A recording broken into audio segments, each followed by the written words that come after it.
Hey guys, what is going on? It's Alexander Williamson here with Fishtory, formerly The Secret History, living in your aquarium. We're trying out a shorter name, and if you need to get at me, it's just at Fishtory. That's it. That's how you get to me on YouTube. So today we're going to be talking about iron. And I know in a lot of videos we've talked about low-tech tanks, tanks that don't have any electronic filtration or any mechanical filtration, low light tanks and things like that, tanks that don't need water changes. Well, today we're going to the opposite end of the spectrum, and we're going to be talking about what it is that makes plants so beautifully red in those aquascape pictures. I know everybody's seen where you see just incredible reds and purples and everything from deep burgundy and purple to light pinks and oranges and yellows. What is it that's going on there? Because a lot of people for a lot of years would tell you that you just need to dose iron in the water, and that's what makes a plant red. But I'm here to tell you today that iron does not inherently make plants red. In fact, iron just is something plants need. It's one of the many nutrients that's kind of a mediocre level nutrient that plants need to survive, and it will give you healthier plant growth. So if a plant is inherently red, it will make it healthy and red. But the bigger factors are going to be light, limiting nitrogen, having the right nutrients at the root, and a number of other things as we get into the more complex and difficult plants, where you need to have things like CO2, and you need to actually bring down the nitrates to 0 in the water or 5 parts per million, really low levels. And that's where we get into the higher end technical aquascaping. But in this video, I'm going to go over things in a specific order. First, we're going to talk a little bit about the nutrients and what they actually do in the plant. We're not going to go really deep into any of this.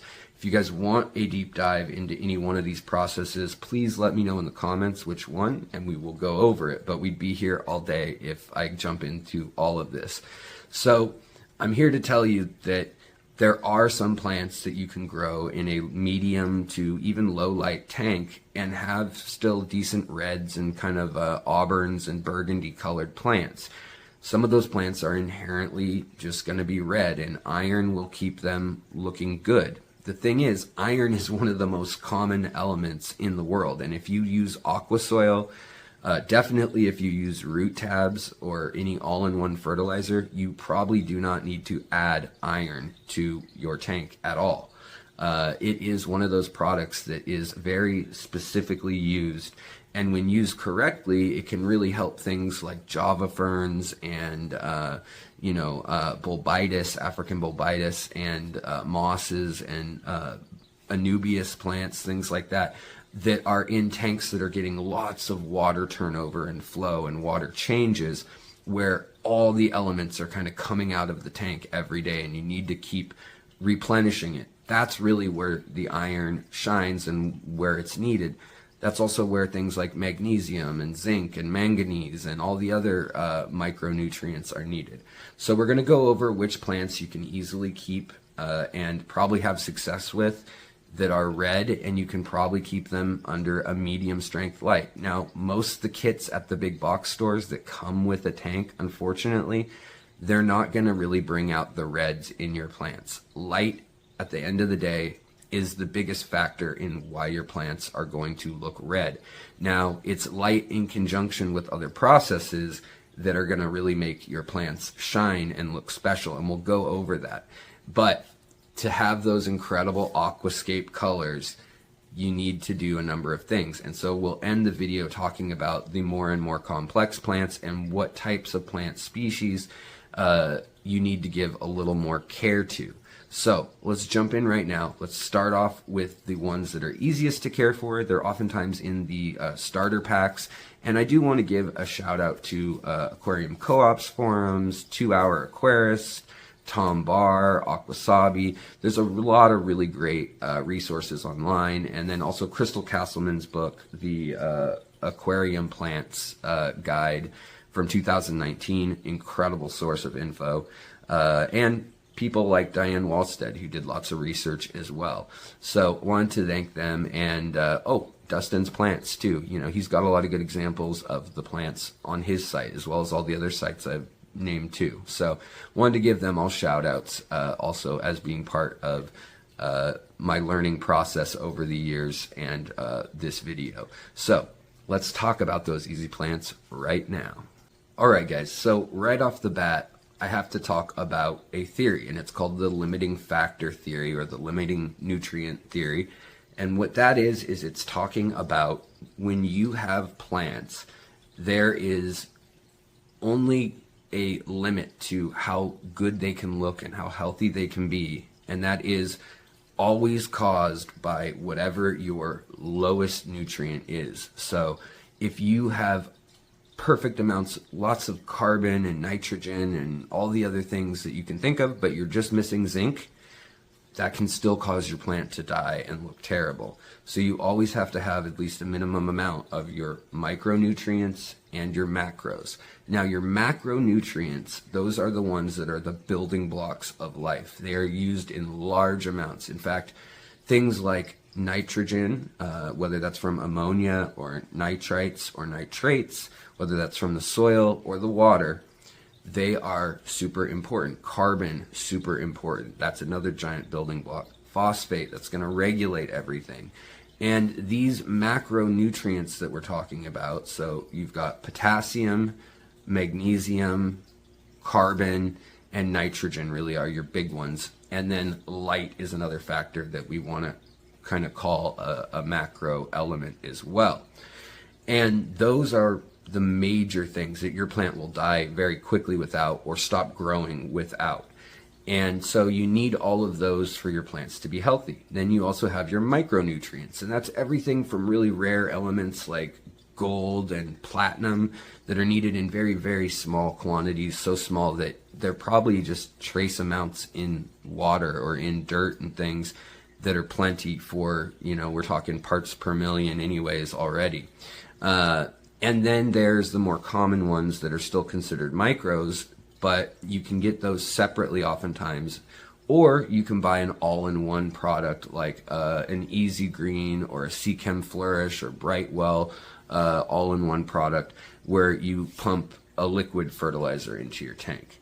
Now, you can also get iron on its own and add that to your tank. And as I said before, that really only shines when you're going through lots of water, your water's soft, and you need to add some minerality to it, and really you need to give it all those micronutrients as well as iron. And they put iron separate because it's dosed in amounts, and it's also not something, if you think about iron, it can be suspended in water through different processes, but it's something that doesn't suspend in a water substance or in an easy pump quite the same as some of the other elements. So a lot of times they keep it separate so that you can just dose that on its own. And once you get really into plants and understand the full biology of all these processes, you can play with all these various components and aspects of it. But for the plants that will survive and just look good when you have their basic needs met of you've got a decent substrate, you've got a decent light, step up probably from the kits you would get at a big box store. So something like a Haiger or Aquarium Co-op light or, you know, Fluval 3.0, those would be plenty, if not enough for your higher end plants that we'll talk about as well when they're on their high setting. But even 50% lighting on those should do pretty well. And those are also plants that are pretty easy to keep and that you can start off with in your aquarium. And they're pretty low maintenance. And that would include things like some of the cryptocorynes or cryptocorns, however you want to say it, but the albida, the undulata, the Jacobsoni, your pink panther or your pink flamingo. There's some beautiful plants that if you meet their nutrient profile, you will be able to keep them. Now, some of these are going to look a lot better with CO2, and they're going to look a lot better with high light. But let's go over the few that are going to look pretty good, even if they just have the bare minimum of light that any green plant would need. So that's things like Rotala rotundifolia, red, your little tiger lotuses and red dwarf lotuses, things like that. They will stay very red without hardly any care. They'll start to get holes in them and things like that if you don't have all your micronutrients. If you don't have all your macros, they won't grow at all, pretty much. And then there are things like the Reuben sword or the red sword or the Prince Kleiner sword that have some nice red hues to them, and will have that regardless of if you are starving them of nitrogen and doing these things that we're going to talk about in a minute. Now, there's also red temple plant and Alternanthera renickii. Those are another few plants that I think are pretty easy to keep. And Ludwigia, some of the super reds and things like that, they've also gotten to the point where now they look pretty good. But there is another trick that I want to tell you, which is even though iron may not make them redder, having enough iron, which is probably going to be in your, if you use any root tabs, if you have any sort of aqua soil, you probably have plenty built into the system there. Aqua soil alone is probably enough. Now, if you're running gravel, you'll probably want to add some root tabs or something like that. That will cover you for probably 6 months, and you don't need to dose the liquid iron. Now, the liquid iron, like I said, it's for a tank where you're using CO2, you're doing 50% water changes twice a week, and you've got lots of flow because you need to get all these micronutrients to your plants. You're maybe doing a carpeting scape or some sort of kind of higher end technical scape. But for the colors and the bright colors you see, you can take it a step below that, and you can still achieve a lot of these by doing a couple other things. And most importantly, after we just mentioned some of those easy plants, then you kind of get into the more difficult plants, and I can go ahead and name those off before we start because I feel like it feels good to put those together, right? Just to kind of have everything in this part of the video. But plants like Rotala mini butterfly, beautiful plant. Ludwigia brevets, Bacopa colorata, Bacopa salzmani, some of the Ludwigia arcuata red, the Hygrophilia arguensis red, or Hygro pinnatifada, the new, a lot of times it's called the UK or European red. That's another beautiful plant that I absolutely love, as well as things like Limnophilia aromatica or Limnophilia hippodroids, which the underside will be very colorful, and you can actually get some color on the top side too if you bring in the elements we're going to talk about and do the things we're going to talk about in this end part here. But another really incredible one is Rotala hra, Rotala wallachia or wallachii, Rotala romosior florida, Rotala mini butterfly, the purples and the orange juice, and all those different variants. There's dozens of the Rotala species and types within there that we could go over. But also Ludwigia glandulosa, Ludwigia Reuben, Ludwigia pantanal is a beautiful plant, very light and delicate. And there's a handful of other plants as well that get rarer and rarer, Hygrophila chai, and like the Florida romosior, that's another one that's really tricky. And you know, I would say that pink flamingo, pink panther kind of fall in between the two lists because you do probably want CO2 to get those to flourish at their best, and you do want good lighting. So what is it, now that we've established that iron's not the secret, it's not the magic bullet for this, what is? Well, it is having full spectrum lighting. It's having the lighting that will produce the colors you want in the plants.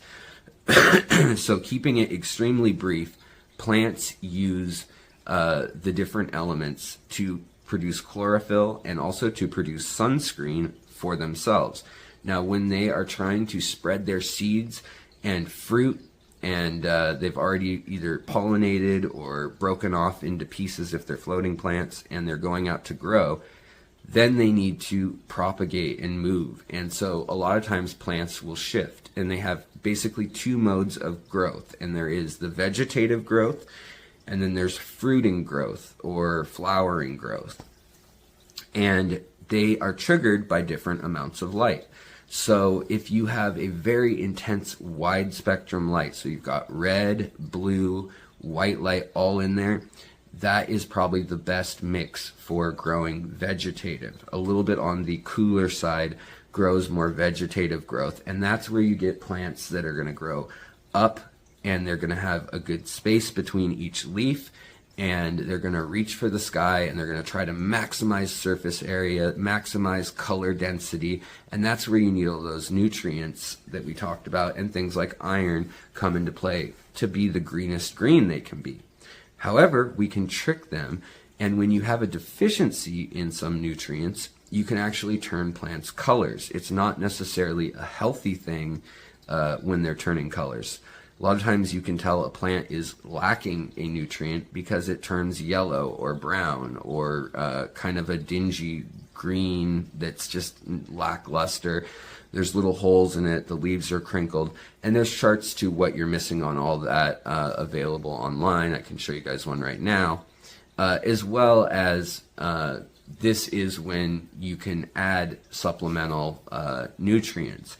But if you're really wanting to pump up those colors to the aquascape type levels, to those professional levels that you see on posters or maybe on things like Green Aqua or George Farmer, people like that that have incredible setups a lot of times, then what you're going to want to do is have CO2, because CO2 is going to be integral into your plants growing extra fast, because we're basically putting them on steroids, and with good light they need CO2 because carbon is only gathered essentially from CO2 out of the water column, and from the roots and substrates it can gather carbon too, but there's less available a lot of times.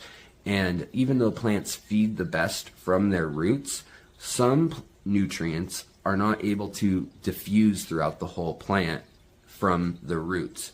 So, and they can't be redistributed afterwards. Iron is one of them. So iron, you can actually see exactly when there was iron in the plant's growth cycle, because it will stay in the leaves that were healthy and dark green looking, that had that chlorophyll and that thick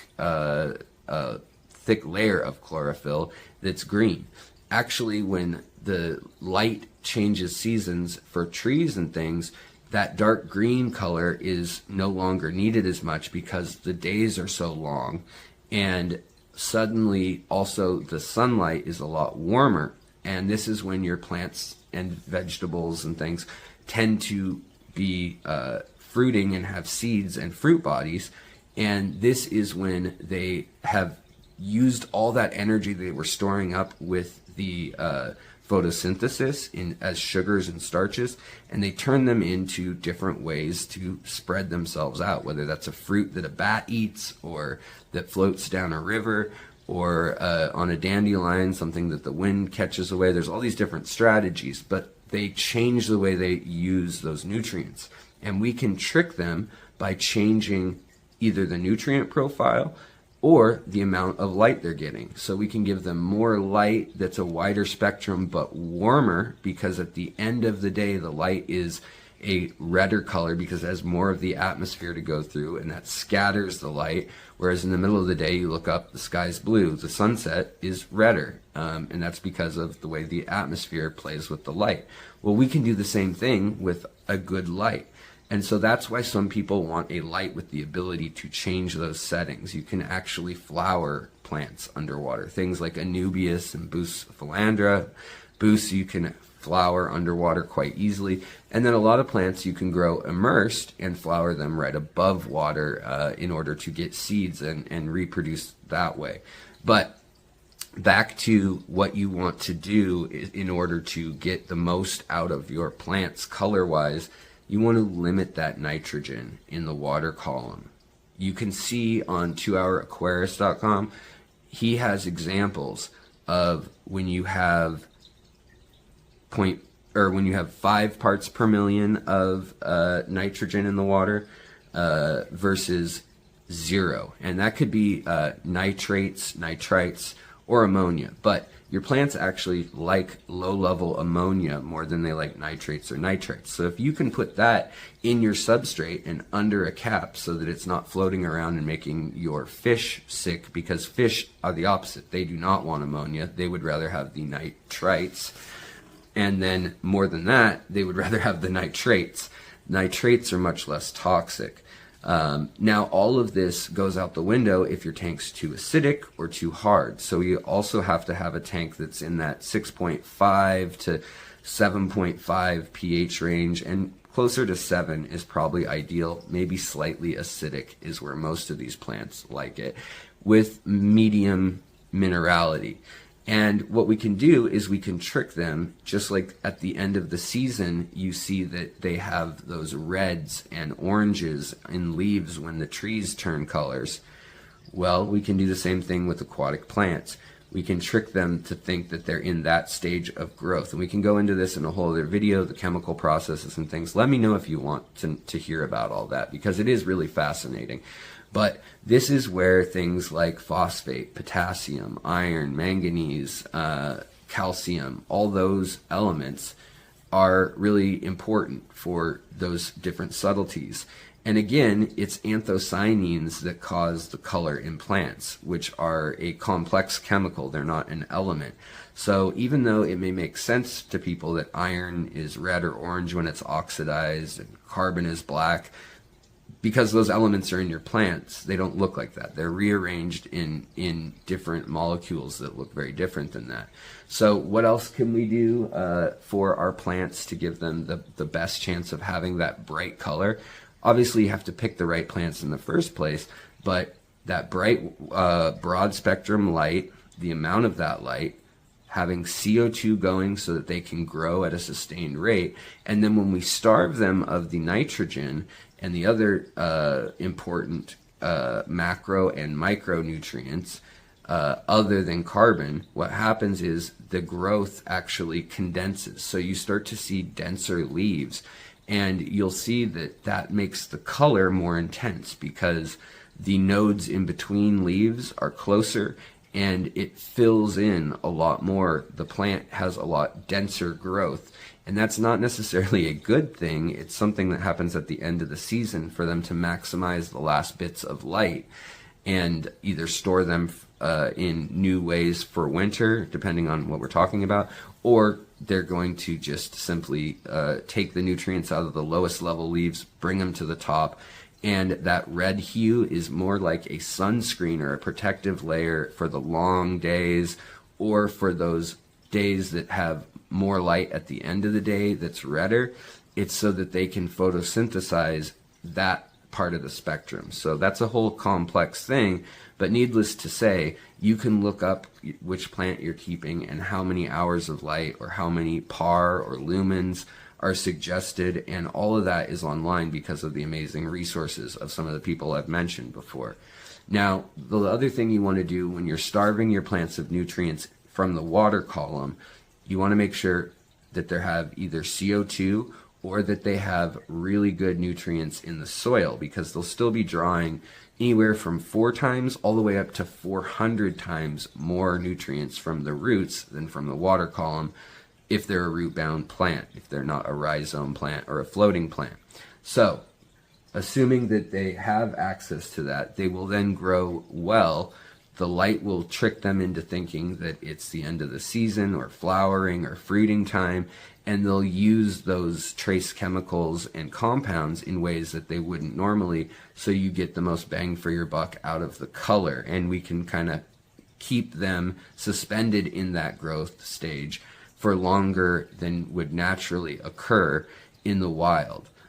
So it's pretty cool once you learn all these processes. Now, the last few things I want to mention are that water circulation is very key to this, because if those nutrients that are trace nutrients can't get into the plant, like CO2, which is a macronutrient, That needs to be able to get into the plants. You don't want organic compounds building up and algae growing because of all this light you've got going on. You want to be doing water changes, and you want to be trimming the plant so that you take the best tissue, the crown of the plant, which has the densest color and the best density of leaves. You want to take that and replant it very frequently so that the plant both becomes more bushy each time it's cut at the base, and so that then the top regrows with those bright colors all the way up the stem. And that's how you get that all the way up the stem and not just at the crown. So with these things, and lastly, the last one is a bit tricky, and that is if you have good contrast. So you have some dark green plants as well. That's where some people want to dose iron and things, is they want to have that contrast of the dark green and the reds. But at the end of the day, you have to know which plants you're growing and what sort of nutrients they like, if they want hard water or soft water, and if they like a lot of calcium and minerality, or if they like to be starved of the nitrogen for the reds you're looking for. And you need to put them together accordingly, which is an art that takes a lot of years to kind of fully flush out. So that's kind of the last stage, other than trickery with Photoshop or trickery with lights. You can always have a light that is more red than blue, and it's going to reflect light into the tank that makes your red plants look more red. So that's really the last trick. So I hope all of this info helps you guys keep your tanks looking more vivid and colorful, and I hope the plant list was helpful in giving you guys some ideas of things to try. Or if you're going into CO2 tanks, and the pressurized CO2 that is injected into the tank, and you're dosing fertilizers and things, make it shine, you know, go that extra mile, get the CO2, and really then your tanks can look a whole different palette of colors, whole bunch of different growth densities and styles, and you can really start to play with the plants and not just the fish, and not just you know, the other amazing processes that go on in an aquarium. Thank you guys so much for watching, and as always, it always helps if you like, subscribe, share, comment.